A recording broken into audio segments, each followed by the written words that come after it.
Xin chịបងប្អូនចង់ឲ្យ Messenger របស់យើង load status offline ដោយយើងមិនចង់ឲ្យមិត្តភ័ក្តិរបស់យើងដឹងថាយើង online ទេមានន័យថាយើងបើកលេង Facebook ធម្មតាទេ Facebook របស់យើង online ធម្មតាប៉ុន្តែនៅពេលដែលមិត្តភ័ក្តិរបស់យើងចូលទៅមើល chat របស់យើងឃើញយើង offline តើដំបូងឡើយបងប្អូនចូលទៅក្នុង Messenger តមកយើងចូលទៅ setting ហើយយើងយក private and safety ហើយបងអស់មកក្រោមមកហើយយើងយក active status អញ្ចឹង active status កន្លែងនេះ show when you are active អញ្ចឹងបើយើងមិនចង់ឲ្យគេឃើញថាយើង active ទេបងប្អូនអាចបិទកន្លែងនេះ turn off បានដល់ណាអញ្ចឹងយើងមានវិធីសាស្ត្រមួយទៀតមិនបាច់ចូលមកដល់នឹងក៏បានដែរឧទាហរណ៍ថានេះវាបើក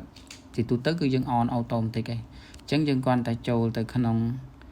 setting នឹងមកហើយយកនៅខាងលើគេថា active status អញ្ចឹងកន្លែងនេះ active status គឺ on អញ្ចឹងបងប្អូនអាចចូលទៅកន្លែងហ្នឹងបិទកន្លែងហ្នឹងក៏បានដែរអញ្ចឹងគឺដូចគ្នាអញ្ចឹងនៅពេលដែលគេចូលទៅ chat របស់យើងមានន័យថាឃើញថា chat របស់យើងហ្នឹងគឺអត់ online ទេគឺ offline អូខេអញ្ចឹងវីដេអូថ្ងៃនេះមានតែប៉ុណ្្នឹងទេអរគុណសម្រាប់